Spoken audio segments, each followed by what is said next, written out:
क्यों कर रहे हो ऐसा? वहां जाके क्लियर क्लियर करो, सामने वाले को कंफ्यूज करके। सामने वाले सर लोग सोच रहे हैं कि क्लियर क्या है बेटा, क्लियर केमिस्ट्री में करो हर जगह। एक रहेगा कॉन्सेंट्रेशन टर्म्स नंबर 1, और दूसरा क्या रहने वाला मैम? दूसरा हम एक और चीज पढ़ेंगे, वो है लिमिटिंग रिएजेंट। डेटा को एनालिसिस करना होता है तो हम उसके लिए कुछ टर्म्स लिखते हैं जो कि हमारे कंसंट्रेशन टर्म्स होते हैं, ठीक है? अब ये क्या होते हैं कंसंट्रेशन टर्म की डेफिनेशन वगैरह कुछ नहीं पूछेगा तुमसे पूछेगा कि कौन से कंसंट्रेशन टर्म है। टोटल 8 कंसंट्रेशन टर्म्स होते हैं, जिसमें 11th में आपको केवल 4 पढ़ने हैं, ठीक है? 12th में जाके 8 हो जाएंगे, बट उसमें कुछ बहुत नया नहीं आएगा। जैसे मास परसेंटेज है ना, मास बाय मास, तो उसमें आ जाता है mass by volume, volume by volume, same है। तो 2-3 तो यही पढ़ गए, और एक पार्ट्स पर मिलियन आ जाएगा, एक नॉर्मलिटी आ जाएगा। तो 2-3 एक्स्ट्रा आपको 12th में पढ़ने होंगे। नॉर्मलिटी इनफैक्ट 12th के सिलेबस से हट चुका है, तो नो वरीज अबाउट दैट। फिर 4 पढ़ने हैं, खैर हटाओ। जिसमें से पहला हम पढ़ चुके हैं, देखो मास परसेंटेज। याद है किसी को क्या था मास परसेंटेज? मास परसेंटेज था मैम मास ऑफ सॉल्यूट। देखो चीजें याद रखना बहुत अच्छे से।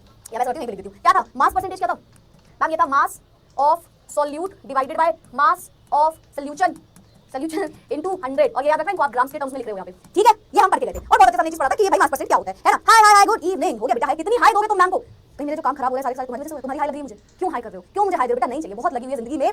बस तुम ये समझ लो कि सारे मुस्कुराने वाले चेहरे खुश नहीं होते, ठीक है? मैम तुम्हें हंसी हंसी आके तुमको पढ़ा रही है, मैम खुश नहीं है क्योंकि मैम तुम्हारी हाय लग रही है। मैम को समझ लो, हाय मत दो बेटा, मुझे नहीं चाहिए तुम्हारी हाय, सच बता रही हूँ, बहुत लोगों की लगी हुई है, मत दो प्लीज, ठीक है? तो ये हमारा हो गया भाई मास परसेंटेज। क्या मास परसेंटेज समझ आ गया यार? मास परसेंटेज तो क्लियर था ना पहले से ही, ये तो ऑलरेडी क्लियर था, इसके लिए थोड़ी हमने कुछ नया किया, ऑलरेडी क्लियर था ना ये वाला तो, है ना? मुझे जल्दी बता दो तुम। गुड आफ्टरनून बेटा। तो तुम मुझसे जो करने को बोलते हो वो एक आम बात नहीं होती है। वेरी इंपॉर्टेंट टॉपिक है, व्हिच इज मोलारिटी। अब मोलारिटी क्या होता है समझते हैं? मोलारिटी क्या होता है? ये मैंने कल आपको दिखाई थी बॉटल, चलो बतानी है आपको, कुछ नहीं करना है आपको, कुछ भी नहीं करना है, ऐसे नहीं करते, ठीक है? चलो आप आ जाओ, क्या करते हैं? मोलारिटी क्या होता है? मान लो चलो इसकी मोलारिटी बताओ इसमें क्या है। पहले हमें एक छोटा सा बेसिक चीज हमेशा याद रखनी है, व्हिच इज सॉल्यूट और सॉल्वेंट को जोड़ने पे सॉल्यूशन बनेगा, है ना? ये सॉल्यूशन बनाना तो हमने सीख लिया था। अब क्या है कि मैम अगर मैंने बोला किसी चीज की मोलारिटी तो हमने कभी सुना ही नहीं, ये होता क्या है? मोलारिटी का मतलब होता है, अगर मैंने बोला ये एक कुछ वॉल्यूम, मतलब मान लो 1 लीटर की बोतल है, इसमें पानी जो है वो 1 लीटर, लेट्स सपोज इसमें 1 लीटर पानी है। अब मैंने आपसे बोला कि बेटा इसकी मोलारिटी बताओ, आपने बोला मोलारिटी मैम पहले तो ये पानी है, ये एक सॉल्वेंट होगा, मैंने कहा फिर तुमने मान लो इसमें आपने कुछ और मिलाना है, ठीक? 1 लीटर के टर्म्स में बताया बेटा ये सॉल्यूशन है, इसमें 1 लीटर पानी है, और मतलब सॉल्यूशन बेसिकली पानी, चीनी, पानी, नमक जो भी हो, ठीक है? Yes ma'am. मोलारिटी कैसे निकलेगी? तो तुमने बोला मैम मोलारिटी निकालने का एक फार्मूला होगा, तो क्या फार्मूला होगा? सिंपल फार्मूला है, कितने नंबर ऑफ मोल्स है इसमें सॉल्यूट के, ओवरऑल जो सॉल्यूशन है उसको डिवाइड कर दो, दैट इज मोलारिटी। क्या बोला मैंने? Number of moles of solute पर लीटर सॉल्यूशन। 1 लीटर सॉल्यूशन में कितने नंबर ऑफ मोल्स है सॉल्यूट के? वापस से 1 लीटर सॉल्यूशन में कितने नंबर ऑफ मोल्स है सॉल्यूट के? तो बोला मैम इतने सॉल्यूट के मोल्स है, तो उसको डिवाइड करना है 1 लीटर सॉल्यूशन से, वही आपका मोलारिटी। चलो वापस से, मतलब बच्चों को नहीं समझ आया, मतलब और जानना है और मतलब जानो। It is equal to the number of gram moles of solute present in 1 litre of solution. मतलब 1 लीटर क्या ना, जब आपको 1 ग्राम 1 किलोग्राम 1 लीटर बोलते हैं, वो जनरली स्पेसिफाई करने के लिए होता है, जरूरी नहीं 1 लीटर हमेशा, पर हर 1 लीटर के हिसाब से हमने आपको वैल्यू दे दी कि हर 1 लीटर में कितने नंबर ऑफ मोल्स है, उस हिसाब से आप मोलारिटी निकाल लो, ठीक है? तो मैं आपको बोला मैम क्या होता है वापस बताओ। पहले मैंने बोला बेटा इसका सिंबल होता है कैपिटल एम। सिंबल क्या होता है? कैपिटल एम होता है सिंबल।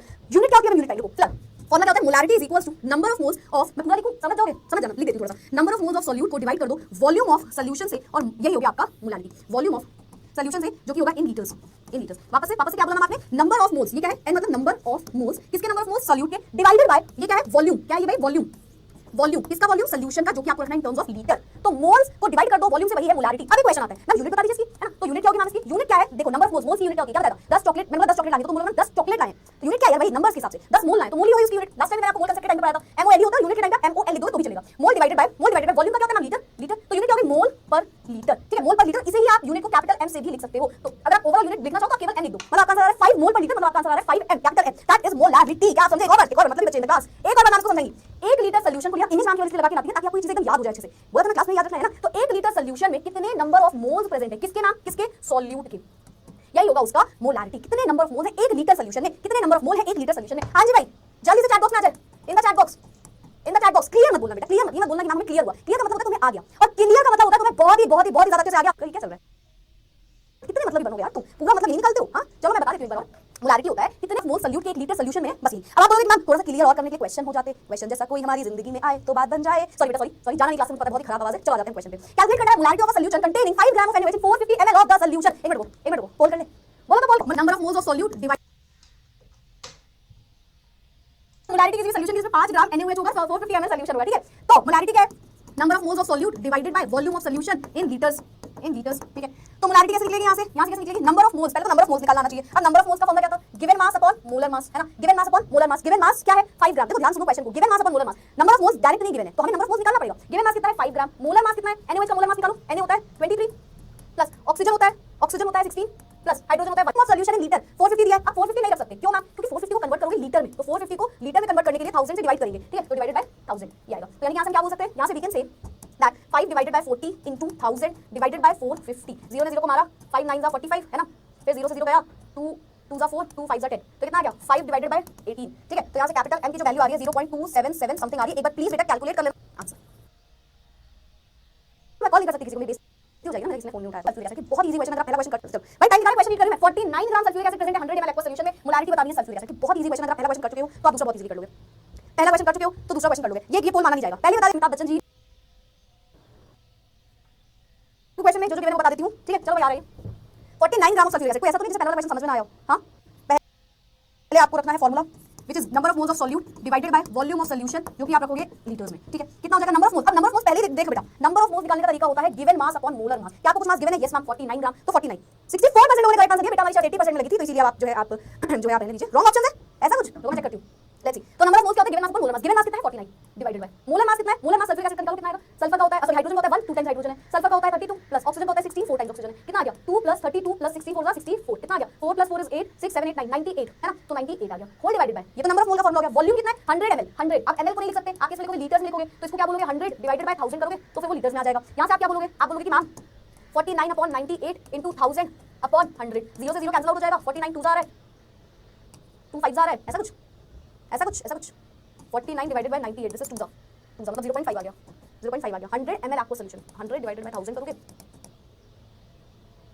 एक मिनट, तो ये आएगा 0.5 अपॉन 1/10 इज 0.1, 5 आ रहा है, हाँ चलिए 5 आ रहा है शायद, ठीक है।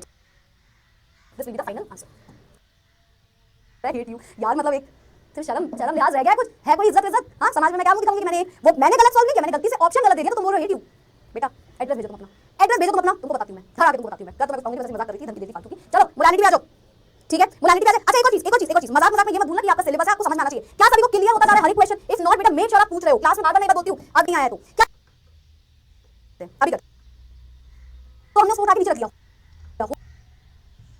सॉल्वेंट क्या होता है, जो ज्यादा अमाउंट में, ध्यान देना कि जो आपको गिवन डेटा है उसमें क्या मेंशन है। जैसे यहाँ पे क्या लिखा है 100 ml सॉल्यूशन, तो हमने उसको उठा के नीचे रख दिया। हो सकता है सॉल्वेंट दिया होता, तब क्या करते, सॉल्यूट और सॉल्वेंट को जोड़ देते, नीचे सॉल्यूशन रखना, बस याद रखना। अब इस क्वेश्चन में क्या करेगा, नंबर ऑफ मोल्स ना देते हुए वो मास दे देगा आपको, पर हमें नंबर ऑफ मोल्स पता है क्या होता है, गिवन मास अपॉन मोलर मास, तो जो भी गिवन मास है मोलर मास तो निकाल आता है, मोलर या मॉलिक्यूलर मास है तो वो हमने कैलकुलेट कर लिया, ठीक है भाई। तो ये हमारा क्वेश्चन हो गया था, मेरे ख्याल से आपको क्लियर होगा।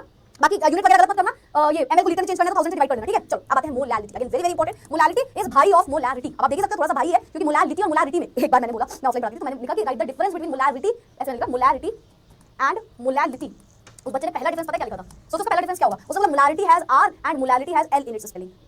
तो मत करना बेटा, पता क्या होता है टीचर मतलब एक तो 0 मार्क्स देना होता है, काट के 0 दे दो। कई बार टीचर का दिमाग खराब होता है जो चेकिंग कर रहा होता है, हो सकता है वो घर पे किसी से लड़के आया है ना, कुछ भी हो सकता है ना, वो तुमको माइनस में मार्किंग दे सकता है, उससे 0 नहीं देता। कई बार ऐसा होता है कि उससे माइनस में मार्किंग सीधा दे देगा तुमको ना, -5 -6 ऐसा मत करके आना, ये सब हरकतें बिल्कुल नहीं करके आना, तो ठीक है। तो मोलारिटी और मोलालिटी का ये तुम्हें पहला डिफरेंस नहीं लिख के आना है, पर मोलारिटी और मोलालिटी बहुत सी सिमिलरिटी है। जैसे मोलारिटी में न्यूमरेटर में नंबर ऑफ मोल्स रख रहे थे ना, हमें मोलालिटी में भी रखना है, ऊपर नंबर ऑफ मोल्स सॉल्यूट रहेगा, फिर नीचे क्या रहेगा, मान लो मैंने इसमें चीनी या पानी नहीं मिलाया होता तो ये क्या था, ये एक सॉल्वेंट था, बस यही होता है मोलालिटी। मोलालिटी होता है कितने नंबर ऑफ मोल्स सॉल्यूट के हैं इन 1 kilogram of solvent, in 1 kilogram of solvent. तो क्या डिफरेंस आया, वहां पे डिनोमिनेटर का डिफरेंस दोनों में, वहां पे क्या था 1 लीटर ऑफ सॉल्यूशन, यहां पे क्या है 1 किलोग्राम ऑफ सॉल्वेंट। तो बहुत इंपॉर्टेंट पॉइंट है, छोटा सा इंपॉर्टेंट पॉइंट है बट बड़ा ही ज्यादा, छोटा सा मतलब पॉइंट बहुत ही ज्यादा इंपॉर्टेंट क्या है, यहां पे जो न्यूमरेटर सॉरी जो डिनोमिनेटर होगा उसमें क्या आ जाएगा, उसमें आ जाएगा क्या आ जाएगा, वही जो मैंने अभी बताया, क्या बताया मैंने तुमको, किलोग्राम ऑफ सॉल्वेंट, ठीक है 1 किलोग्राम ऑफ सॉल्वेंट। और उसी की जगह अगर मैं उस वाली स्लाइड की बात करूं, मोलारिटी वाली स्लाइड में, तो यहां पे डिनोमिनेटर में क्या आया था, इसको हटा दूं तो आप जानते हो, दो तीन चीजें थोड़ा होश में रह के पढ़ लो। वहां पे 1 लीटर सॉल्यूशन लिखा है, यहाँ पे 1 किलोग्राम ऑफ सॉल्वेंट, और ये इकलौती यूनिट है जिसमें सॉल्वेंट रखते हो आप डिनोमिनेटर में, और किसी में भी नहीं रखते, ठीक है। तो 1 किलोग्राम सॉल्वेंट। अच्छा अब जानते हैं इसका फॉर्मूला क्या होगा, फॉर्मूला समझ गए, number of moles is equal sorry molality, अच्छा सिंबल क्या होता है, स्मॉल m, उसका कैपिटल m है, इसका स्मॉल है, तो मोलालिटी इज इक्वल टू वही से नंबर ऑफ मोल्स जो कि सॉल्यूट के हैं उन्हें डिवाइड कर दो, वॉल्यूम ऑफ सॉल्यूशन मतलब ना मोलालिटी है, किससे कर दो, मास ऑफ सॉल्वेंट जिसे आप रखोगे किलोग्राम्स में, इन किलोग्राम, ठीक है हम समझ गए। अच्छा तो यहां से यूनिट निकल के आएगी, यूनिट क्या आएगी, देखो ma'am number of mole unit होती है मोल, किलोग्राम आपने नीचे रखा है मोल पर केजी, और इसे ही आप बोलते हो स्मॉल m। यानी कि आप ये समझ गए, आपने एक चीज समझी यहां से कि चाहे हम मोलारिटी की बात करें, चाहे हम मोलालिटी की बात करें, जो भी उनके सिंबल है वही उनकी हम यूनिट लगा देंगे, जो भी उनके सिंबल है वही उनकी यूनिट लगा देंगे, ठीक है। समझ में आया क्या करना है, एंड तक अगर नहीं बोलना तो फिर देखना प्रेजेंट है तो चलो समझते हैं कैसे होगा। समझता है क्वेश्चन आते हैं, कैलकुलेट करना है मोलालिटी हमें इतना ग्राम इथेनोइक एसिड जब 75 ग्राम ऑफ बेंजीन में प्रेजेंट है तो चलो समझते हैं कैसे होगा। समझते हैं कैसे फॉर्मूला लिख दो, molality is equal to number of moles जो कि सॉल्वेंट से जिसे आपको रखना है किलोग्राम में। मैं आपको चीजें याद से समझा दूं मैं, पहली चीजें कभी भी कंफ्यूज मत होना सॉल्यूट सॉल्वेंट सॉल्यूशन में। सबसे पहले सॉल्यूट जो कम अमाउंट में प्रेजेंट होगा, सॉल्वेंट जो ज्यादा अमाउंट में प्रेजेंट होगा, और सॉल्यूशन जब भी होगा तो मेंशन करेगा इन दिस एक्वा सॉल्यूशन या इन दिस सॉल्यूशन, तो सॉल्यूशन में कंफ्यूज नहीं होना, सॉल्यूट सॉल्वेंट सॉल्यूशन में कंफ्यूज नहीं होना, क्योंकि यही रखने में तुम गलती करोगे, वरना टॉपिक तो बहुत आसान हो गया, ठीक है। चलो देखते हैं नंबर ऑफ मोल्स कैसे आता है, ma'am given mass upon molar मास, ठीक है मैम, ठीक है। फिर क्या आएगा, मोलालिटी इज इक्वल टू क्या है गिवन मास मैम 2.5। अब देखो ये सॉल्यूट का मास कैसे गिवन है, क्योंकि ये कम अमाउंट में, ये ज्यादा अमाउंट में, ये सॉल्यूशन है सॉल्वेंट है, चैट बॉक्स में तो सॉल्यूट है, सॉरी सॉल्यूट हो नहीं सकता, ठीक है, सॉल्वेंट है या फिर सॉल्यूशन है, जल्दी से चैट बॉक्स में बताओ किसकी वैल्यू गिवन है। फिलहाल गिवन मास में 2.5 है, ठीक है, divided by given mass molar mass, ethanoic acid क्या होता है, इथेनोइक एसिड CH3COOH, जिसे आप एसिटिक एसिड भी बोलते हो, मास निकालो इसका, कार्बन का मास होता है 12, हाइड्रोजन का मास होता है 1, 3 बार हाइड्रोजन है, फिर कार्बन है जिसका मास होता है 12, ठीक है। फिर उसके बाद क्या है, ऑक्सीजन 2 बार है, प्लस क्या था 16 का 32 प्लस 1, ठीक है, कर देना, तो हमारे पास आएगा 60 divided by mass of solvent in kilogram. किसने आंसर होता है बेंजीन लिखा है, उसे कहीं सॉल्यूशन नहीं लिखा, और ये ज्यादा अमाउंट में है तो ये सॉल्वेंट हो गया, सॉल्यूशन नहीं हुआ। पर सॉल्यूट तो सोचना मत, क्योंकि वो जो कम अमाउंट में है सॉल्यूट हो गया, ठीक है। तो 75, बट आप 75 मतलब बेटा 1000 से डिवाइड जरूर कर देना, क्यों मैम, क्योंकि ये किसमें गिवन है, मैम ये गिवन है हमें, क्योंकि बाय 75, ठीक है 0 0 एक दूसरे को मार देंगे भाई यहाँ पे, पॉइंट हटा के एक और 0 लगाओगे तो ये भी कट जाएगा, ठीक है। फिर क्या बचा 5 3 होता है शायद 25, सॉरी 3 5 3 15 3 7, हाँ 3 ठीक है 3 3 नहीं 2 3 6 2 5 10 5 by 9 5 by 9। तो स्मॉल n की वैल्यू कितनी आ गई 9 पॉइंट लगाओगे, एक 0 लगाओगे, 9 5 45। अच्छा मैंने इसका आंसर बता दिया था पिछले वाले में, सॉरी यार सॉरी, मैंने इसका आंसर लिख दिया था पिछले वाले में, इसीलिए आपका आंसर मतलब ऑप्शन गलत हो गया था, मैंने क्वेश्चन नहीं देखा होगा। चलो मोलालिटी, मोलालिटी में क्या होता है मास ऑफ सॉल्वेंट इन किलोग्राम्स, ठीक है। तो फॉर्मूला क्या है मोलालिटी इज इक्वल टू जितने भी नंबर ऑफ मोल्स सॉल्यूट है डिवाइड कर दो मास ऑफ सॉल्वेंट से किलोग्राम के टर्म्स में, ठीक है। तो हमें नंबर ऑफ मोल्स डायरेक्टली ज्यादा गिवन नहीं होता, तो नंबर ऑफ मोल्स निकालते कैसे, तो उसका फॉर्मूला पता है गिवन मास अपॉन मोलर मास। हो सकता है आपको नंबर ऑफ मोल्स का वॉल्यूम के टर्म्स में दे दे तो गिवन वॉल्यूम अपॉन 22.4 कर लेना, हो सकता है कि पार्टिकल के टर्म्स में कर दे तो given particle upon Avogadro number, मतलब मोल कंसेप्ट जो पढ़ के आए उसका मोल का फॉर्मूला निकालना आता है आपको, ठीक है। अब नंबर ऑफ मोल्स कैसे रखोगे, गिवन मास अपॉन मोलर मास, क्योंकि मास गिवन था, ठीक है। मोलर मास होता है मोलर मास गिवन होता, नंबर ऑफ मोल्स गिवन होते हैं ना, कुछ भी क्वेश्चन घुमा सकते हैं, मतलब तरीका यही रहेगा, ठीक है। तो हमसे कन्वर्ट कर, क्या आप सभी को ये भी क्लियर हो गया। अभी तुम धीरे कैलकुलेट करना है mass of urea required in making this kilogram of this molal aqueous solution, ये तुम समझोगे। मोलल एक्वस सॉल्यूशन यानी मोलालिटी जैसा कुछ गिवन है, required in making this kilogram of this solvent का कुछ मास दिख रहा है मुझे, है ना। यूरिया एक सॉल्यूट है, ये यहाँ पे एक सॉल्यूट है, इसका आपको W की वैल्यू निकालनी है। W मैं आपको थोड़ी सी ट्रिक बताती हूँ, मतलब थोड़ी सी चीजें बता देती हूँ। Molality number of moles upon mass of solvent in kilogram होता है, ठीक है। तो मोलालिटी क्या हो गया, मोलालिटी आपको गिवन है यहाँ पे, ठीक है, ये गिवन है। क्या होता है ये नंबर ऑफ मोल्स, क्या होता है number of moles given mass upon molar mass होता है, ठीक है, whole divided by mass of solvent in KG, ये होता है। मुझे देखा है केजी में कुछ गिवन है, ठीक है। चलो ये आपको निकालना है, इसको x मान लेना, ये आपको गिवन है, ये आप कैलकुलेट कर लोगे यहाँ से, है ना, इसका मोलर मास कैलकुलेट कर लोगे, ठीक है। ये आप यहाँ से मोलर मास ऊपर निकाल लोगे और ये आपको गिवन है, तो ये आपका फॉर्मूला हो गया। सब बता दिया है मैंने तुमको कहीं नहीं, 0.625 है, ठीक है। मैम यही स्कूल में कराया था पूरा सेम, अच्छा ठीक है ठीक है। एक्वस सॉल्यूशन पानी वाला सॉल्यूशन है, तो उसमें ये सारी चीजें गिवन है, ठीक है भाई, ठीक है। इसमें ये क्या है, ये एक रेशियो है किसका, अब नाम से समझो मोल फ्रैक्शन, तो मोल्स का ये एक रेशियो है मोल्स का। पता है इसका सिंबल क्या होता है, इसका सिंबल ऐसे करके लिखते हैं जीटा, इसको कई जगह काई लिखा रहता है, कई जगह जीटा लिखा रहता है, कई जगह ईटा भी लिखा रहता है ना, फेक मत मानना किसी को। तो ज्यादातर जीटा काई यूज होता है, तो काई या जीटा आप से बोल सकते हो, ठीक है। स्मॉल लेटर्स में लिखा रहता है तो काई बोलते हैं, कैपिटल लिखा तो जीटा बोलते हैं, अलग अलग बुक्स में अलग अलग सिंबल यूज करे जाते हैं। बट खैर आपको ऐसे इसको बोलते हैं थोड़ा स्टैंडर्ड तरीके से एक्स बनाना, जैसे जीटा या काई, ठीक है। ये होता क्या काम सुना, एनालाइज बॉटल में नंबर ऑफ मोल्स ऐड किया हमने, ठीक है, दो चीजों के नंबर ऑफ मोल्स ऐड किए, ठीक है। तो मैं आपसे बोलूंगी जो ए और बी दो चीजों के नंबर ऑफ मोल्स मैंने ऐड कर दिए, क्या बोल रही है मैम बोल रही है यार मैंने ए के नंबर ऑफ मोल्स डाले और मैंने बी के नंबर ऑफ मोल्स डाले, मैंने दो चीजों के नंबर ऑफ मोल्स डाले। तो आपसे बोला मैंने चलो ए का मोल फ्रैक्शन बताओ, मोल फ्रैक्शन ऑफ ए क्या होगा, तो आप बोलोगे हम जिसका भी पूछा गया उसके नंबर ऑफ मोल्स ऊपर रख देंगे डिवाइडेड बाय दोनों के टोटल नंबर ऑफ मोल्स नीचे रख देंगे। टोटल मतलब क्या हुआ, मतलब मोल फ्रैक्शन ऑफ ए निकालना होगा तो पहले ए के नंबर ऑफ मोल्स उसको डिवाइड करके ए के number of moles plus B के नंबर ऑफ मोल्स से, ठीक है। ये हो गया मोल फ्रैक्शन ऑफ ए, क्या हो गया ये हो गया मोल फ्रैक्शन ऑफ ए। मैं बी का भी पूछ सकता था, बिल्कुल पूछ सकता था, मोल फ्रैक्शन ऑफ बी पूछ सकता था, तो जिसके लिए पूछा उसके नंबर ऑफ मोल्स ऊपर रख दो और टोटल के नंबर ऑफ मोल्स नीचे रख दो। मतलब मोल फ्रैक्शन ऑफ बी क्या आ जाता, number of moles of B divided by number of moles of A plus number of moles of B, ठीक है। ये आ जाता हमारा वापस से। तो मोल फ्रैक्शन ऐसे निकालते हैं, काई से या जीटा से। क्या होता है मोल फ्रैक्शन होता है जितने भी नंबर ऑफ मोल्स जिसके पूछ रहा है उसके नंबर ऑफ मोल्स ऊपर रख दो और नीचे रख दो ओवरऑल, मतलब तीन चीजें मिला दी होती, सी भी होता तो नीचे प्लस सी भी हो जाता, एन ऑफ सी भी हो जाता, यही तो मतलब हुआ ना वहां पे एन ऑफ सी भी, मतलब टोटल ओवरऑल जितनी भी चीजें उसको नीचे रख दो। जनरली बाइनरी सॉल्यूशन देगा तो ऐसे मतलब बाइनरी वाले टर्म्स देगा तो ऐसे करना है। फिर से मोल फ्रैक्शन का मतलब ये फ्रैक्शन है किसका, नंबर ऑफ मोल्स का। तो जिसके भी नंबर ऑफ मोल्स में मोल फ्रैक्शन पूछ रहा है उसके नंबर ऑफ मोल्स को ऊपर रख दो, जिसका भी मोल फ्रैक्शन पूछ रहा है उसके नंबर ऑफ मोल्स को ऊपर रख दो, नीचे टोटल के नंबर ऑफ मोल्स रख दो, यही है हमारा मोल फ्रैक्शन। अच्छा अब यहाँ पे एक और चीज होती है, एक और कांसेप्ट होता है जो बड़ा इंपॉर्टेंट है। अगर आप दोनों का मोल फ्रैक्शन निकाल लोगे यानी कि ए का भी और बी का भी, दोनों का मोल फ्रैक्शन हमेशा देखा गया कैलकुलेट किया गया 1 के बराबर आता है, दोनों का मोल फ्रैक्शन 1 के बराबर आता है। मतलब मैंने number of moles of A upon number of moles of A plus number of moles of B, फिर number of moles of B upon this, मतलब मैंने दोनों मोल फ्रैक्शन ए का निकाल लिया बी का निकाल लिया। अगर आपने दोनों का मोल फ्रैक्शन निकाल लिया तो जब भी आप उनके मोल फ्रैक्शन को जोड़ते हो ना तो उस टाइम पे उनकी जो वैल्यू आती है वो यूनिटी होती है यानी कि 1 होती है, ठीक है। मतलब एक और मतलब समझना, एक और मतलब देखते कौन आंसर देगा। जीटा ए की वैल्यू जो आई या काई ए की जो वैल्यू है मैंने पता है कितनी आ रही है, वो वैल्यू आ रही है 0.3। मान लो मैंने तुमको बोला, मैंने कहा काई बी बताना कितना आ रहा होगा, कौन बताएगा कौन बताएगा। काई ए अगर 0.3 आ रहा है तो काई बी कितना आ रहा होगा in the chat box, 30 second बाद दिखाती हूं, 30 सेकंड बाद आंसर चाहिए, मैं भी रिपीट कर शायद मैंने देख लिया, मुझे तो सबसे ऊपर रॉनिश का आंसर दिखा रहा है, चलो ठीक है बट मेरी चैट ऊपर चली गई है। 0.3 तो 0.7 आ जाएगा और इसी तरीके से आपको क्वेश्चन में घुमाता है वो आपको बोलेगा कि मोल फ्रैक्शन ए का निकालो मोल फ्रैक्शन बी का निकालो और नंबर ऑफ मोल्स आपको दे देगा। तो आपको बार-बार मोल फ्रैक्शन निकालना है, अगर एक का निकाल लिया तो उसमें से 1 में से उसको माइनस कर दो तो आपको बी का मोल फ्रैक्शन मिल जाएगा। मतलब ये भी फॉर्मूला बड़ा इंपॉर्टेंट है इस क्वेश्चन के लिए, तो याद रखना, ठीक है। अब एक और क्वेश्चन आता है कि यूनिट क्या है, what is the unit of mole fraction, है ना। अब एक क्वेश्चन पूछेगा आपसे यूनिट क्या है, कहां लिख दूं मैं, कहां लिख दूं मैं, यहीं लिख दूं यूनिट, यूनिट तो it has no unit, it has no unit. क्यों मैम ये यूनिट लेस क्यों है, नो यूनिट क्यों है मैम इसकी कोई यूनिट इसलिए नहीं होती क्योंकि सोचिए है क्या, आप सोचिए है क्या, मोल फ्रैक्शन है, मोल फ्रैक्शन है क्या, रेशियो है, किसका रेशियो है, नंबर ऑफ मोल्स का, ए के नंबर ऑफ मोल्स अपॉन ए के और बी के नंबर ऑफ मोल्स, यानी कि ये दो सिमिलर क्वांटिटी का मोल्स सॉरी दो सिमिलर क्वांटिटी का रेशियो है, hence it has no unit. Mole fraction की कोई यूनिट नहीं होती because it is the ratio of two similar quantities, दो सिमिलर क्वांटिटीज का रेशियो है and that is the reason it has no unit. अब रीड कर लेते, रीड तो बाद में कर लेते वैसे भी, it is the ratio of number of moles of one component to the total number of moles solute, solvent को जोड़ दो present in the solution. It is important to know that the sum of mole fraction of all component is always unit. यार मैं read से इतना मतलब नहीं क्योंकि आप मांगने में सेक्शन के स्टूडेंट्स हो और ऑलरेडी ठीक है। वापस से mole fraction number of moles of A upon number of moles of A plus number of moles of B. अगर हम दो चीजों का मोल फ्रैक्शन निकालते हैं यानी कि काई 1 प्लस काई 2 या फिर आप बोल सकते हो काई a प्लस काई b, तो ये ओवरऑल 1 के बराबर हमेशा आता है, ठीक है। यस मैम, यानी कि हमें एक का मोल फ्रैक्शन पता चल गया तो दूसरे का 1 में से माइनस करके डायरेक्टली निकाल सकते हैं। यूनिट की अगर बात करें इसकी कोई यूनिट नहीं होती क्योंकि दो सिमिलर क्वांटिटी का रेशियो है, दो सिमिलर मतलब मास अपॉन मास कर दो तो ग्राम ग्राम कैंसिल हो जाएगा, दो सिमिलर क्वांटिटी है, number of mole upon mole करोगे तो 0 हो जाएगा, तो it has no unit because it is the ratio of two similar quantities. हां जी भाई, हां जी भाई, हां जी हां जी भाई, जल्दी से इन द चैट बॉक्स हुआ या नहीं, हुआ या नहीं, हुआ या नहीं, जल्दी से क्या बात है यार, मतलब बिल्कुल इसका मोलर मास हमें पता है, बता दिया उसने 62, नहीं पता तो हम निकाल लेते, कैसे आएगा, कार्बन का होता है 12 कितना आएगा 62 आ रहा है, नहीं गिवन होता तो निकालना आता है, ठीक है। तो कैलकुलेट करना है हमें मोल फ्रैक्शन ऐसे जीटा या काई हमें कैलकुलेट करना है in aqueous solution which contains 20% of this. इसका नाम पता क्या होता है, ये कौन सा फार्मूला है, ये होता है इथाइलिन ग्लाइकोल, इथाइलिन इंपॉर्टेंट है, ठीक है। अभी आते हैं सब नहीं आया सिर्फ बकवास करने आया यहाँ पे। इथाइलिन ग्लाइकोल 20% में इसमें क्या है, which contains इतना percent of ethylene glycol by mass, मतलब कि अगर बोले कि जो ओवरऑल जो सोल्यूशन है वो 100% है, मैंने बोला ओवरऑल 100% का सोल्यूशन है, तो उसमें कितना इथाइलिन ग्लाइकोल है, तो it contains 20% of the ethylene glycol. मैंने इजी लिख दिया, इजी इथाइलिन ग्लाइकोल को हम इजी बोल रहे हैं, ठीक है इजी। अब सोल्यूशन में इतना परसेंट इथाइलिन ग्लाइकोल क्या होगा, सॉल्यूट होगा, कैसे बताना आपको, 20% है ना केवल, तो रेस्ट 80% क्या है, यानी कि 80% सॉल्वेंट है। सॉल्वेंट होगा क्या, मोल fraction of ethylene glycol in aqua solution, यानी कि सॉल्वेंट अपना पानी है, वाटर। वापस से चैट बॉक्स रुकी नहीं हमारी, लेट्स सी चैट बॉक्स रुकी नहीं, हाँ अभी भी 2-3 चैट बॉक्स 14343 जो आ रहे हैं ना, मैम डाउट, मैम मोलैरिटी में डाउट है, ओके वो अभी अभी ये समझ जाएंगे, ठीक है अभी नहीं, मैंने बोला था ना चैट बॉक्स रुक जानी चाहिए, चैट बॉक्स रुकी नहीं अभी नहीं, सुनो मेरी बात ध्यान से। ओवरऑल सोल्यूशन 100% है, यस मैम 20% इथाइलिन ग्लाइकोल है, बचा हुआ जो परसेंटेज है वो पानी हुआ, मैम जबरदस्ती पानी मत मान लेना, उसने क्या लिखा बेटा एक्वा सोल्यूशन लिखा, तो मैंने एक्वा पानी को माना, नहीं लिखा होता तो मैं सोचती क्या है, और ऐसा करेगा नहीं होगा, कुछ तो गिवन होगा हमारे पास। अब सुनो बाय मास भी कुछ गिवन है, क्या लिखा है ऊपर, बाय मास का मतलब क्या है, मतलब अगर मैंने लेट किया कि ओवरऑल जो हमारा सोल्यूशन है, मैंने मास में मान लिया, तो मैं बोलूंगा 100 ग्राम का सोल्यूशन, ग्राम के टर्म्स में लिखेंगे तो उसमें 20 ग्राम हमारा इथाइलिन ग्लाइकोल होगा एंड 80 ग्राम हमारा वाटर होगा। हम कैसे पता आपको, क्योंकि उसने बाय मास बोला था ना, परसेंट को बोला बाय मास, 20% मतलब 20 ग्राम में प्रेजेंट है वो, तो यहां से मैंने एक फॉर्मूला लगाया, मैंने बोला इथाइलिन ग्लाइकोल किसका निकालना, मोल फ्रैक्शन, आपने बोला इथाइलिन ग्लाइकोल, तो मोल फ्रैक्शन का फॉर्मूला क्या होता है, देखा रुक गया, जहां इंपॉर्टेंट क्वेश्चन लिखा रुक गया, चल गया, देखा जहां मेरे से डर के चलने लग जाता है तो मोल फ्रैक्शन क्या होगा इथाइलिन ग्लाइकोल का, ma'am number of moles of ethylene glycol divided by number of moles of ethylene glycol plus number of moles of water, उसको वाटर को डब्ल्यू लिख दिया है ना, डब्ल्यू ठीक है। तो मोल फ्रैक्शन नंबर ऑफ मोल्स कैसे निकलते हैं, अभी देखो यार, नंबर ऑफ मोल्स ये यहां से हमें गिवन मास की वैल्यू निकल रही है, ये गिवन मास है 80 जो गिवन मास है, डब्ल्यू की वैल्यू है, गिवन मास की वैल्यू है, गिवन मास कितना है, इथाइलिन ग्लाइकोल का मैम 20 है, मोलर मास कितना है मैम 62 आया था, है ना, ये आ गया। फिर उसके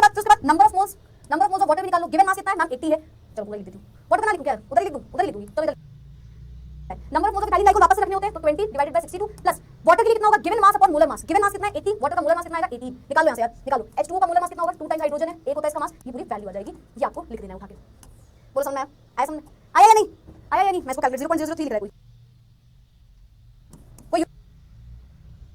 इथाइलिन ग्लाइकोल निकालना है, ठीक है मैम, कैसे निकलेगा, इथाइलिन ग्लाइकोल का मोल फ्रैक्शन आपको सॉल्यूशन निकालना है, which contains 20% ethylene glycol by mass, और यही किसने लिखा था पहले भी क्वेश्चन में कि मैम अगर परसेंट के टर्म्स में प्रेजेंट है तो हम क्या करेंगे, तो आपको इस तरीके से करना होता है बेटा, तो वो लिख देगा बाय मास कितना है, तो अगर 20% है मतलब मास के टर्म्स में 20 ग्राम है, और बचा हुआ क्या है, बचा हुआ वाटर है, क्योंकि आपका सोल्यूशन तो 80 ग्राम वाटर हो गया हमारा, ठीक है। अब इथाइलिन ग्लाइकोल के नंबर मोल फ्रैक्शन निकालने के लिए क्या करेंगे, इथाइलिन ग्लाइकोल के नंबर ऑफ मोल्स को न्यूमरेटर में रखेंगे और नीचे क्या रखेंगे, इथाइलिन ग्लाइकोल और वाटर के दोनों के नंबर ऑफ मोल्स, तो हमने बस उठा के वैल्यू रख दी, बस ऐसे और हमारा आ गया। मुझे चैट बॉक्स में देखते कौन बताएगा मोल फ्रैक्शन ऑफ वाटर अगर निकालने को दे दिया जाता तो क्या आ रहा होता, मुझे अभी पता चल जाएगा, हमारे बच्चों को हर चीज क्लियर हुई, हम बस रट्टू की तरह रट रहे हैं जल्दी से।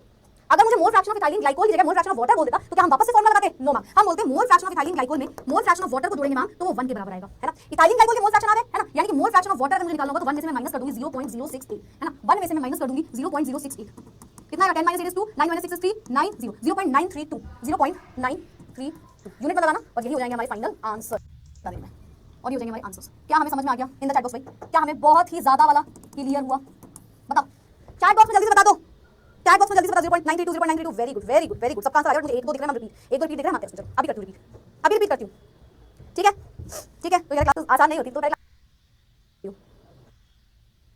ग्लाइकोल का जो कि जिसमें कितना 20 बस रिपीट करते हैं, एक बार रिपीट कर देते हैं, सुनो मेरी बात ध्यान सुनो, कैलकुलेट करना मोल फ्रैक्शन इथाइलिन ग्लाइकोल का जो कि जिसमें कितना 20% of ethylene glycol by mass है। अब हमने उसने मास के टर्म्स में दिया, तो मैंने बोला ओवरऑल 100% का सॉल्यूशन है, तो उसमें 20% इथाइलिन ग्लाइकोल है, बचा हुआ क्या है वाटर, क्योंकि उसने लिखा है सॉल्यूशन। अब उसने बोल दिया जो हमने परसेंट में दिया ना वो बाय मास दिया है, मतलब अगर मैंने बोला 20% ऑफ इथाइलिन ग्लाइकोल तो इसका मतलब 20 ग्राम ऑफ इथाइलिन ग्लाइकोल, क्योंकि मैं मास के टर्म्स में बोल रहा हूं, तो हमने मान लिया ठीक है भाई मास के टर्म्स में, यानी कि इतना इथाइलिन ग्लाइकोल इतना पानी है। अब हमें मोल फ्रैक्शन निकालना है, फॉर्मूला तो पता ही है, नंबर ऑफ मोल्स जिसका बोला गया और डिवाइडेड बाय टोटल के नंबर ऑफ मोल्स, टोटल में क्या आता है सॉल्यूट और सॉल्वेंट, यानी कि पानी और इथाइलिन ग्लाइकोल दोनों आ गए, दोनों टोटल में, ठीक है, तो ऊपर उसके मोल्स के नीचे इसके आ गया आंसर, है ना, यूनिट लगाना नहीं है क्योंकि रेशियो है टू सिमिलर क्वांटिटीज का। यार बताओ अभी क्लियर हुआ, फिर तुम अभी चलो डिनोमिनेटर में जैसे अगर किसी के भी डिनोमिनेटर में वॉल्यूम आ रहा है तो वो टेम्परेचर पे डिपेंडेंट होता है, ठीक है। तो यानी कि देखो अब आप नहीं समझोगे, मोलैलिटी की अगर मैं बात करूं तो ये क्या है, number of moles upon mass of solvent in kilogram, यानी कि इसके डिनोमिनेटर में क्या आ रहा है, वॉल्यूम नहीं आ रहा है, तो ये क्या है, ये टेम्परेचर इंडिपेंडेंट है, ठीक है। मोलैरिटी में क्या होता है, number of moles upon volume of solution in litre, क्योंकि नीचे वॉल्यूम आ रहा है तो आप बोलोगे ये टेम्परेचर पे देना, इसको भी नोट कर लेना क्योंकि आपको डिफरेंस में पूछा जा सकता है, एज अ डिफरेंस आपसे पूछा गई हमें 11 12 मोल्स की सिंपल डेफिनेशन बताओ, moles is a number, it is a number, simple, mole is nothing but a number, ठीक है, which is 6.02 which value is 6.02 × 10⁻23 moles of A, mole fraction क्या होता है upon number of moles of A plus number of moles of B, क्या इसके नीचे क्या है और ये इसका टेंपरेचर क्या होगा, सो ये टेंपरेचर डिपेंडेंट होगा या independent, in the chat box independent, very good, correct answer is it will be independent, क्यों मैम, क्यों इंडिपेंडेंट हुआ ये, अरे यार रीजन समझते हो ना, तो नीचे वॉल्यूम कहां है, कहीं नहीं है, तो ये इंडिपेंडेंट है, ठीक है। अच्छा इसी के साथ अब हम आते हैं अपने नेक्स्ट कांसेप्ट पे, बड़ा प्यारा सा कांसेप्ट और बहुत बार पूछा जाता है ये कांसेप्ट, लगी मेरे सामने इन यार रुकने गए यार, और क्या करने जाएंगे, रुकने गए, ठीक है। तो मैं ना एक होटल में गई, just give me a second यार, क्यों चल रहा है रूम में ना एक ही फैमिली रुकेगी। एक होटल में एक रूल है कि मान लो उसके पास 20 रूम है, टोटल 20 कमरे थे, 20 कमरे थे, उसके बाद एक कमरे में एक ही फैमिली रुकेगी जिसमें 4 लोग हो सकते हैं मैक्सिमम, है ना। एक रूम में मतलब मैम बोल रही है कि 1 room is equal to 1 family. Hotel का रूल क्या है? 1 room is equal to 1 family, भाई सिंपल क्लियर रूल है। एक कमरे में एक ही फैमिली रुकेगी, ये होटल का एक रूल है, ठीक है मैम। अब मान लेते हैं 20 रूम्स है, होटल में 20 रूम्स है तो कितनी फैमिली रुक सकती है? अगर 20 रूम्स है मैम, एक रूम में एक फैमिली रुकती है तो 20 रूम में 20 फैमिलीज रुक सकती हैं। यस, राइट और रॉन्ग? 20 रूम्स में कितनी फैमिली रुकेगी? 20 फैमिलीज। अगर मैंने बोला 21 फैमिली हो गई, 21 फैमिली हो गई, 21 फैमिलीज आ गई, अब क्या होगा? अब होटल के रूल के हिसाब से ऐसा थोड़ी बोलेंगे भाई तुम्हें 4 लोग हैं एक एक फैमिली में जाके बैठ जाओ, नहीं, रूल इज रूल। रूल में है कि एक फैमिली को एक रूम मिलेगा। 21 फैमिली हुई तो क्या हो गया? तो मैम हमें 21 जो 1 फैमिली है उसमें जो एक फैमिली है ना, उसमें जो एक फैमिली है ना उसको जाना पड़ जाएगा, वो नहीं रुक सकता होटल में। क्यों? क्योंकि मैम कमरे केवल 20 है और 20 में 20 ही फैमिली जा सकती है। यहाँ पे इसकी वजह से फैमिली नहीं रुक पाई मैम होटल की वजह से। अरे यार रूल क्या है? रूल की वजह से रूल क्या है कि एक रूम में एक फैमिली रुकेगी, यानी कि ये जो रूम है ये लिमिट कर दिया, ये लिमिट कर दिया, और इसे ही आप बोलते हो लिमिटिंग रीएजेंट। क्या मतलब मैम? मतलब हुआ क्या? 20 कमरों में 20 फैमिली रुक सकती थी, बट अगर ये फैमिली ज्यादा है तो हम किसके बेसिस पे उसको रोकने की कोशिश करेंगे? होटल के रूम्स के बेसिस पे। और देखा ना कि 20 कमरे हमारे पास, तो 20 कमरे में 20 लाइक 20 फैमिली रुकेगी ना, तो इसका रीजन हुआ यहाँ पे रूम्स कम होने की वजह से वो फैमिली नहीं रुक पाई, और वही होता है लिमिटिंग रीजन। कई बार हमने स्टोइशियोमेट्री पढ़ी, हमने क्या जाना, हमने बोला यार एक चीज गिवन है दूसरी गिवन निकाल लो। ये लिमिटिंग रीजन में दोनों चीजें गिवन होती है, दोनों वैल्यूज गिवन होती है। अभी सुन लो, आप छुट्टी जल्दी जल्दी, टेंशन मत लेना, ठीक है। उस फैमिली को निकाल दो, निकाल दिया ना मैंने, कहां जबरदस्ती रखा? हां मैंने, आवाज आ रही है आप लोगों को? मैं चार्ज क्यों रुक गई यार? एक फैमिली रुक सकती है। What is limiting reagent? जो रिएक्शन में खत्म हो जाए, जो रिएक्शन में खत्म हो जाए जल्दी और उसकी वजह से रिएक्शन को रुकना पड़ जाए, दैट इज लिमिटिंग रीएजेंट, ठीक है। वापस लिमिटिंग रीएजेंट क्या है? जो फिनिश हो जाएगा, जो फिनिश हो जाएगा वो है लिमिटिंग रीएजेंट। यानी कि लिमिटिंग रीएजेंट एक सब्सटेंस की क्या होती है? इज अ सब्सटेंस, कोई सब्सटेंस हो सकता है दैट इज टोटली कंज्यूम्ड, पूरी तरीके से खत्म हो चुका है, पूरा रिएक्शन में यूज हो चुका है ना, सारे रूम्स कंज्यूम हो गए थे, तो that is totally consumed when the chemical reaction is complete. तो जब केमिकल रिएक्शन खत्म होगी उसके पहले लिमिटिंग रीएजेंट का मतलब है कि सारे के सारे जितना भी हमारा वो लिमिटिंग रीएजेंट था पूरा कंज्यूम हो चुका होगा, तब तक फिनिश हो चुका होगा। यानी कि total amount of product form is limited by this limiting reagent. इसकी वजह से प्रोडक्ट अभी बनते ज्यादा नहीं बना, रुक गया, क्यों? क्योंकि कम में था, so the reaction can not continue without it. अब अगर रूम्स ही नहीं है तो फैमिली कैसे रुक सकती है? Are you getting my point? Are you getting my point? मैं एक और एग्जांपल समझाऊं? चलो एक और एग्जांपल समझाती हूं। One more example. मान लो आपको पता है H2 प्लस O2 से बनता है वाटर, इससे बनता है H2, वे इसी टेस्ट करना, इससे बनता है वाटर। यस मैम, बैलेंस करो इसको, 2 टाइम्स H2 होगा, यहाँ पे 2 टाइम्स O2 होगा, सॉरी H2O बनेगा। अब सुनो, अब देखना मेरी बात ध्यान सुनना। जब हमारे पास 2 मोल हाइड्रोजन है तो हमें 1 मोल ऑक्सीजन को लेना पड़ रहा है और उससे बन रहा है हमारा 2 मोल्स ऑफ H2O, यानी कि H2:O2 का जो रेशियो है वो 2:1 आ रहा है।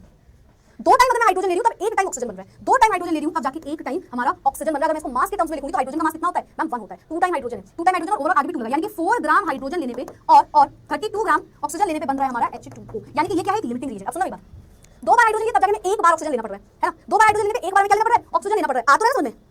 3165 ये क्या है? 3165 किसकी वैल्यू बता रहे हो भाई? ये समझ में तो आ रहा है ना सबको?